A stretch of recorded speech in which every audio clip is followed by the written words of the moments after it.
my had died, but like I was saying, I just been having like an emotional week all week. Like it's only been because like certain things happened in my family, and then like this young man had tagged me on a post in Facebook, and he was like, "I want to go with my auntie.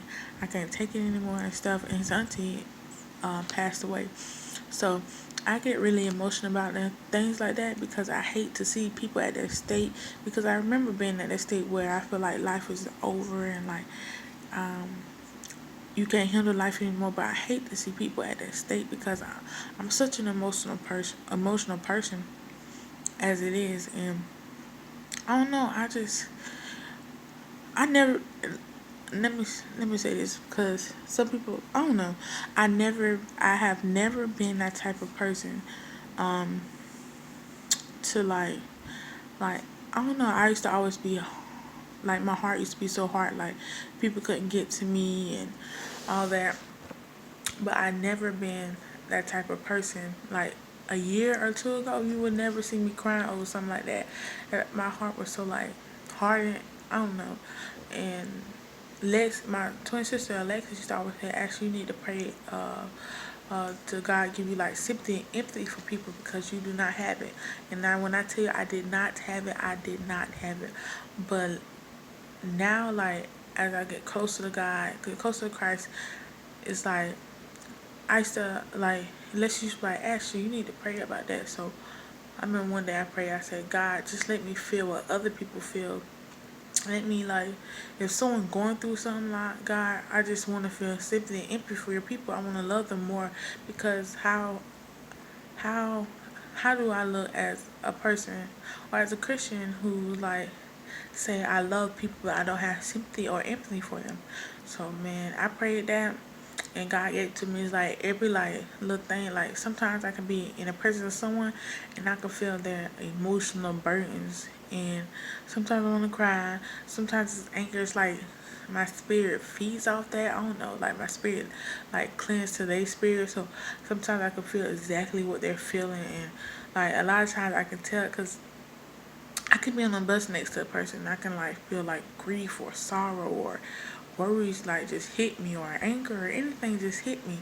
And like the young man he posted I know this young man, he posted on Facebook and he was like he wanted to um he didn't say exactly that he wanted to kill himself, but he said he couldn't take it. He wanted to be with his aunt, and uh his aunt passed away a few years ago, and so I basically just said, man, that God loves all of us, period. Like, so, like, I was telling him, I've been in this stage before where, at the point of my life, I just wanted to crawl in the hole and die.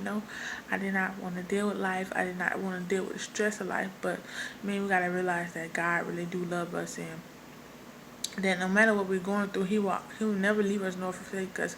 I just basically told him that, and I just basically told him like, is that pain? I was telling him that the pain of losing someone to suicide it hurts worse to me. To me, it hurts worse because I recently just lost a very close uncle of mine. Um, I mean, when I say recently, I mean recently on May 1st. I recently just lost. Yeah, I believe it was May 1st. I recently just lost an uncle of mine, a very close uncle of mine, through suicide. So I was told him, that's like one of the worst pains that a person, a relative to you can ever go through because it's like, well, at least to me, it's like when my uncle killed himself, I was like, man, my heart was aching even more because it's like he felt like his life wasn't worth it due to the circumstances that he was going through, that he wasn't worth living.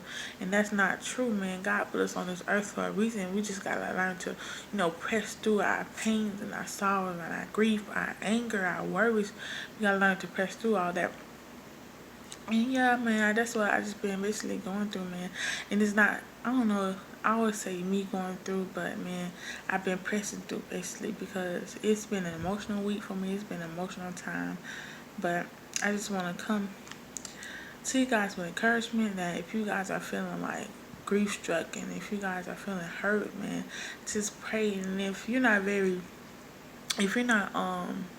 if you're not a Christian, because everybody's not a Christian.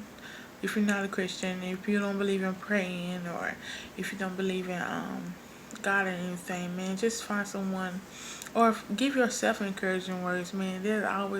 Everyone needs encouraging words. Trust me, everyone needs encouragement. Just give yourself encouraging words. Surround yourself by encouraging people, you know. And yeah, man. And even though you're not a Christian, that means you don't have to not have Christian friends, because even though I've been a Christian all my life, I never was strong in my walk in faith until I actually got into college. So even when I wasn't strong in walking faith, in my faith, I still surround myself by people who are strong in their faith, and it's like they give the most encouraging words. So even if you're not a Christian, just try like surround yourself with uh, people who will give you encouraging words. It's always good to have encouraging words, man. They build your they build your. I'm not gonna say self-esteem. They build your spirit. Basically, they build your spirit. So yeah, and also this is book. This is a great book. Lies Young Women Believe in the Truth that sets them free. It's basically a book like it's by Nancy Demos and Diana Gresh. This is an excellent book. I only read